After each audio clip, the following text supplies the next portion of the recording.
Hello guys, ये कहते हैं क्लास चैनल में आप लोग का स्वागत है।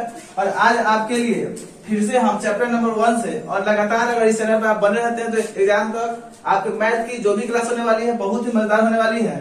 और हम आपसे वादा करते हैं कि आज से ही मतलब 6 नवंबर से लेकर दिसंबर तक 30 दिसंबर तक आपका जो भी मैथ का सिलेबस है 1.1 से लेकर और 15.1 तक आप इस चैनल पर लगातार बने रहते हैं। तो रोज आपको इसी तरह वीडियो मिलती रहेगी और इस तरह के वीडियो को पाने के लिए चैनल को सब्सक्राइब करें। और अब हम आते हैं मैथ के 1.1 पर। अब आते हैं कि 1.1 का पहला क्वेश्चन जो था उसका वीडियो हमने बना रखा है। आप प्ले लिस्ट में जाकर उस वीडियो को देखें। आते हैं क्वेश्चन नंबर दूसरा पे।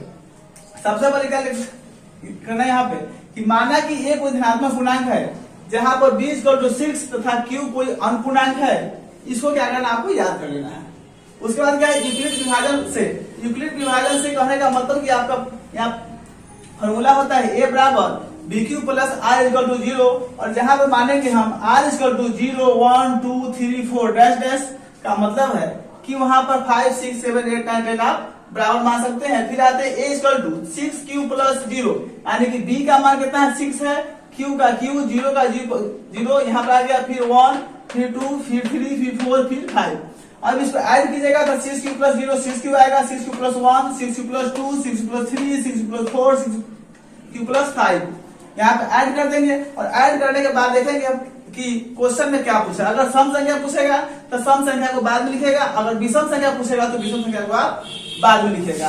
तो आते हैं कि इसमें से छांटते हैं क्या सम संख्या कौन है। तो सम संख्या उसे कहते हैं जो संख्या 2 से पूरी विभाजित हो जाती है। अगर 2 से पूरी विभाजित नहीं होती है तो वह सम संख्या आपकी नहीं कहलाएगी। तो 6q + 6q + 2 और 6q + 4 यह आपका सम संख्या है। उसके बाद क्या करें, विषम संख्या 6q + 1 6q + 3 और 6q + 5 विषम धनात्मक पूर्णांक प्रूव। यह आपका क्वेश्चन नंबर 2 जो है 1.1 का बनकर रेडी है। अब आते हैं क्वेश्चन नंबर 3। क्वेश्चन नंबर 3 में क्या कर रहा है क्वेश्चन कि यूक्लिड विभाजन प्रमेय का प्रयोग करके दर्शाए कि किसी भी धनात्मक पूर्णांक का वर्ग किसी पूर्णांक m के लिए 3m या 3m + 1 के रूप का होता है। इस क्वेश्चन को बनाने के लिए सबसे पहले ऊपर जिस क्वेश्चन नंबर 2 में लिखे उसी तरह से आपको ठीक ठीक लिख देना है। माना कि ये कोई धनात्मक पूर्णांक है जहां b = 3 तथा 6 कोई अपूर्णांक है। यूक्लिड विभाजन प्रमेय से a = bq + r = 0 लिख देना है। उसके बाद क्या करना है कि जहां r = 0 1 2 3 4 5 लिख दीजिएगा। फिर उसी तरह से जिस तरह से क्वेश्चन नंबर 3 में किए थे यहाँ से आप कर दीजिएगा फिर, और उसका आएगा a = 3q रखने पर। अब क्या करें, यहाँ पर वर्ग कहा था तो दोनों तरफ वर्ग करने पर a² = 3q², a का a² 3q का 9q² आपको आएगा। अब यहाँ पे क्या कीजिए, q = m मान लीजिएगा। यह मानने वाला जो है ऊपर में भी मान सकते हैं या नीचे में भी मान सकते हैं। अगर ऊपर में माने कोई दिक्कत नहीं, नीचे माने कोई दिक्कत नहीं। अब क्या करेंगे, a² का a² 9 को तोड़ेंगे तो 3q × 3q तो 3q × 3q a² का a² और q की जगह पर m माना है इसलिए 3m यहाँ पर आ जाएगा। सेकंड क्या करेंगे फिर हम, तो ये आपका पहला आ गया। दूसरा पाने के लिए क्या करेंगे कि 3q + 1 को अब रखेंगे स्क्वायर के बराबर में। तो यहाँ पर a² 3q + 1 का स्क्वायर 1 का स्क्वायर की जगह तो a² आ जाएगा। अब यहाँ पर लिखा 3q + 1 का स्क्वायर यानी कि a + b का होल स्क्वायर। अगर a + b का होल का फॉर्मूला याद है तो अच्छी बात है, अगर नहीं याद है तो आप लिख सकते हैं a² + 2ab और प्लस b²। उसी फॉर्मूला पर यहाँ पर हम तोड़ते हैं यहाँ पर, और a को a मानते हैं और a को b मानते हैं। तो 3q² + 2ab तो 2 कितना है, यहाँ 2 का 2 3q का 3q b का 1 यहाँ पर आ गया, b का स्क्वायर तो 1 का स्क्वायर a² 9q² + 6q + 1। इस तरह से यहाँ करेंगे। फिर अगले स्टेप में हम आते हैं तो a² 3q इसमें से कॉमन का निकाला आपको, 3q कॉमन निकाल लीजिएगा तो 3q + 2 बचेगा plus 1 a² = 3q + 1 q = m माना इसलिए a² = 3m + 1 आपका प्रूफ हो गया। और 3m + 2 को प्राप्त करने के लिए a² बराबर आप क्या कीजिएगा कि a = 3q + 1 वाला तो हो गया, और 3q + 2 को रखिएगा और यहाँ पे दोनों का स्क्वायर कीजिएगा। अंत में जाके आपको a² = 3m + 1 आ जाएगा। इस तरह से 1.1 का दूसरा और तीसरा क्वेश्चन बनकर रेडी है। अब क्वेश्चन नंबर 5 पे आते हैं कि माना कि एक धनात्मक पूर्णांक है जहाँ p = 3 तथा क्यू कोई अनपूर्णांक है। अगर आप यह इस मैथ को किसी भी टीचर से पढ़िएगा तो हो सकता है कि आपको बोलेगा यहाँ पर 3 नहीं मानने के लिए यहाँ पर 9 मानने के लिए। आप मेरे भाई 9 मानिएगा तो भी या 3 मानिएगा तो भी ये आपका मैथ बनेगा, लेकिन 3 मानिएगा तो आपको इजी वे में बन जाएगा। और हम यह चाहते हैं बार बार कि स्टूडेंट को, विद्यार्थी को सरल शब्दों में यह मैथ समझ में आ जाए, ताकि वह 10th के एग्जाम में जाकर बेहतर से बेहतर नंबर ला सके। आते हैं अब यहाँ पे माना कि ए कोई धनात्मक पूर्णांक है जहाँ b कितना है 3 है और q कोई अनपूर्णांक है। यूक्लिड विभाजन प्रमेय से a b q plus r 0 ध्यान देगा बड़ो पहले, जहाँ r 0 1 2 3 4 5। अब क्या करेंगे यहाँ पे a 3q प्लस 0, ध्यान देंगे बोलो पहले 3q plus 0 3q plus 1 3q plus 2 3q plus 3 3q plus 4 3q plus 5। इस तरह से हमने क्वेश्चन नंबर 3 में भी लिखा था, क्वेश्चन नंबर 4 में भी लिखे थे, क्वेश्चन नंबर 5 में भी लिखे हैं। इस तरह से आपको एक प्रैक्टिस हो गया होगा, आ गया होगा। अब क्या करेंगे, जोड़ देंगे तो 3q प्लस 0 तो 3q, इसको जोड़ेंगे तो 1, इसको जोड़ेंगे 2, इस तरह से यहाँ तक आपको 3q 5 तक आ जाएगा। इसके पहले वाले क्वेश्चन में क्या कहा था, वर्ग करने के लिए क्या बोला था, वर्ग करने के लिए हम स्क्वायर किए थे, बट अब क्या बोला यहाँ पर घन करने के लिए। जब घन करने के लिए बोलेगा तो हम क्या करें, यहाँ पर क्यू करें, लिखेंगे कि a 3q दोनों तरफ घन करने पर, जब दोनों तरफ घन करेंगे तो AQ बराबर 3Q का Q, यानी कि 3Q का घन, तो AQ और 3Q का करेंगे तो 3 क्या हो जाएगा 27। यहाँ पे ब्रैकेट नहीं दीजिएगा, यहाँ पे आप यहाँ पे क्या कीजिएगा कि 3Q का यहाँ पे Q कर दीजिएगा।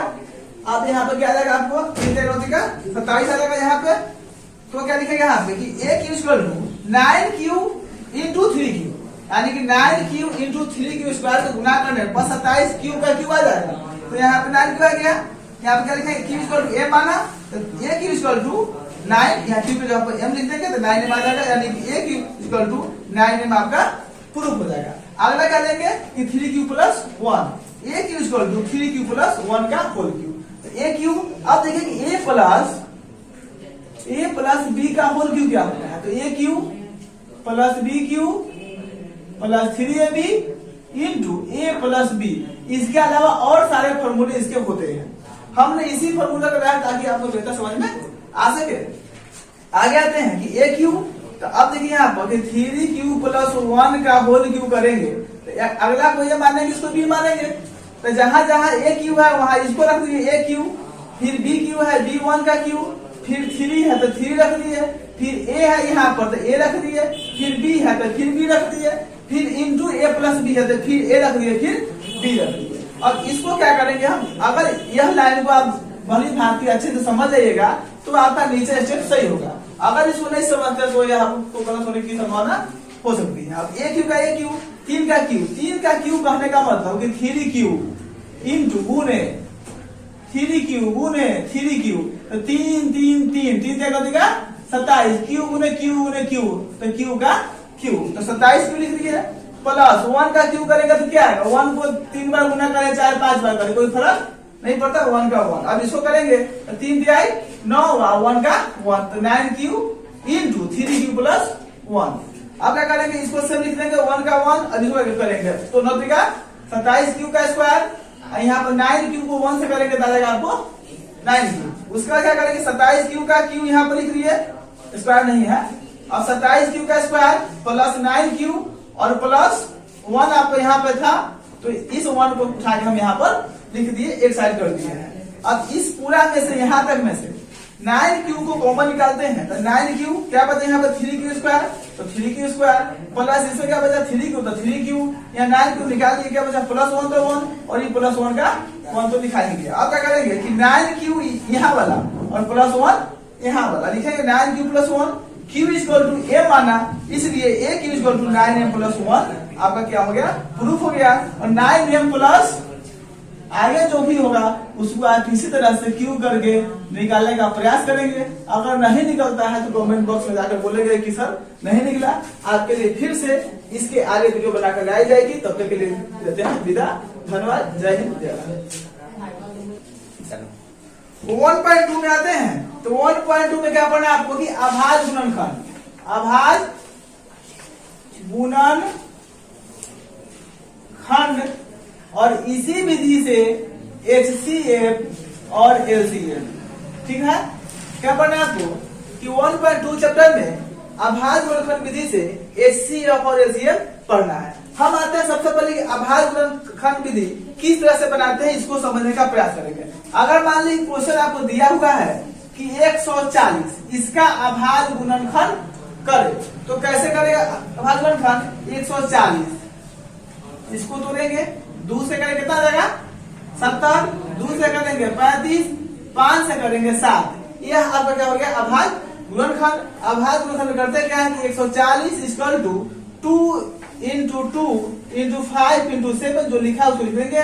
फिर इसके नीचे लिखेंगे 2 कितना बार है, 1 बार 2 बार, 2 का पावर 2, 5 का बार 1 बार है, 7 का बार 1 बार, या लिखो या ना लिखो कोई फर्क नहीं पड़ता, लिखेगा तो भी सही, नहीं लिखेगा तो भी सही। इस तरह से 1.2 का पहला क्वेश्चन बनकर रेडी है आपके सामने। हमें विश्वास है कि आपको बेहतर समझ में आया होगा।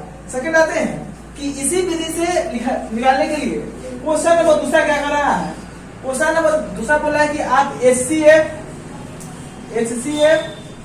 तथा LCM निकाले और दो संख्याओं का गुणनफल बराबर HCF गुने LCM, यानी कि दो संख्या का गुना जो कि क्वेश्चन आपको दिया होगा उस संख्या को गुना करेंगे बराबर HCF का जो आंसर आएगा और LCM का जो आंसर आएगा वो दोनों बराबर आपको आना चाहिए। इसलिए सबसे पहले क्या करेंगे हम कि HCF और LCM निकालेंगे। तो HCF और LCM निकालेंगे, क्वेश्चन क्या होगा कि 26 और 91 का LCM और LCM निकालना है अभाज्य गुणनखंड विधि से। अभाज्य गुणनखंड विधि आपको यहाँ बता दी है। अब आते हैं कि इसको निकालते कैसे। अगर 26 का लिखते हैं और 91 का लिखते हैं तो 26 को तोड़िए आप यहाँ पे, यहाँ पर तोड़िए 2 से कितना लगे यहाँ पर 13 का 13, इसको यहाँ पर लिख देंगे हम कि 2 13 दूना 6 20 1, फिर इसको निकालेंगे तो नहीं है तो 13 7 कितना होता है 91 1। अब देखेंगे आप कि दोनों पंक्ति में कौन कौन चीज मिल रहा है, कौन कौन चीज नहीं मिल रहा है। अगर जो चीज मिल रहा होगा उसको क्या करेंगे निकाल पहले मिला लेंगे। तो यहाँ पे 13 मिल रहा है, यहाँ पे क्या मिल रहा है 1 मिल रहा है।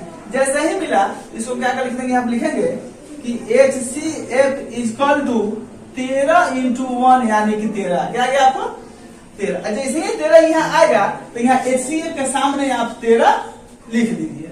अब क्या बचा आपको LCM। तो LCM का फॉर्मूला क्या है कि जो संख्या कितना बार आया होगा, माने एक लाइन में या किसी लाइन में जितना ज्यादा बार आया हो। तो देखिए यहाँ पर 13 एक बार आया, इसमें भी 13 एक बार आया होता है, इसमें भी 7 एक बार 2 एक बार, यानी इसमें क्या हो जाएगा कि 2 गुने 7 गुने 13, कोई दिक्कत 2 का 2 गुने 7 और 13 का 13 एक बार आ जाए, एक बार लिखेंगे। गुना के करेंगे इसको, तो 7 गुना 14 गुने 13 कितना होगा इसका। अब यहाँ नहीं आता है गुना कर लिए, 4 3 12 के 2 हाथ में 3 कम 3 है 4 4 का 4 2 4 4 8 182, आप कहते हैं 182। एलसीएम आपको आ गया गुना, यहाँ क्या लिखिए 182, कोई दिक्कत नहीं। अब यहाँ क्या दो संख्याओं का गुणनफल, यानी क्वेश्चन में जो दो संख्या दिया है उसका गुना करने पर आपको गुणनफल आना चाहिए। तो लिखिए पहली संख्या क्या आपको 26 और 91, यहाँ क्या लिखिए 26 गुने 91, और यहाँ पर लिखिएगा, यहाँ पर जो आएगा वही यहाँ पर आएगा, ये हमें पूर्ण विश्वास है। और यहाँ पर गुना करके लिख दीजिएगा, यहाँ पर गुना करके लिख दीजिएगा। इस तरह से क्वेश्चन नंबर 2 के सारे क्वेश्चन आपको बनाना है। और इसके आगे अगर हम आते हैं तो क्वेश्चन नंबर क्या आपका 3 है। क्वेश्चन नंबर 3 में ठीक क्या किया, 26 से 91 है और इसका साथ में एक क्वेश्चन और बढ़ा दिया, क्वेश्चन और बढ़ा दिया है, जैसे कि 12 15 और 21। इसमें क्या निकला, इसका LCM और HCF अभाज्य गुणनखंड विधि से निकालना है, जो कि हमने यहाँ निकालकर आपको बता दिया। और इस तरह से इसको भी निकालेगा, बट क्वेश्चन नंबर 3 में यह काम नहीं करना है।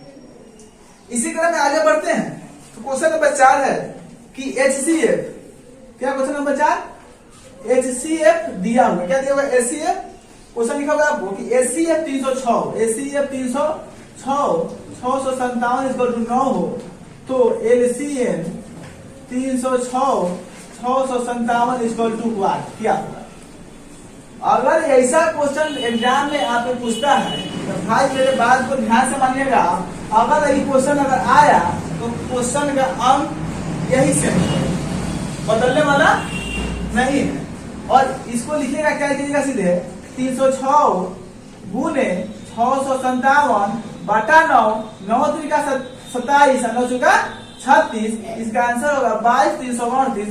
इसको आप याद कर लीजिएगा, कारण कि गुना करने में अगर थोड़ी सी मिस्टेक हुई तो 22,338 जगह पर अगर एक अंक जोड़ने में घटाने में गलती हो गया तो आपका ऑब्जेक्टिव में 1 नंबर जा सकता है।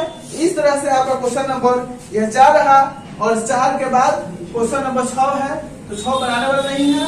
7 नंबर क्वेश्चन जो है, तो 7 नंबर क्वेश्चन में क्या कुछ नहीं करना है, आपको एलसीएम निकाल लेना है, और एलसीएम निकाल लीजिएगा तो आपका आंसर आ जाएगा, जो कि 12 और 18 का निकालना है। 12 और 18 का एलसीएम निकाल लीजिएगा।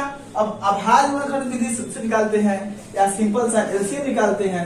इस तरह से आपका 1.1 और 1.2 आज के वीडियो में यही समाप्त होता है। इसके अगले वीडियो में लेकर आएंगे हम 1.3 की सारी क्वेश्चन, जो कि प्रूव करने वाली होती है कि √2 एक अपरिमेय का सिद्ध करे, √3 या किसी भी तरह की सिद्ध करने वाली क्वेश्चन जो होगी वह इस तरह की भी हो सकती है, वह इस तरह की भी हो सकती है, वह बाटा वाला भी हो सकती है।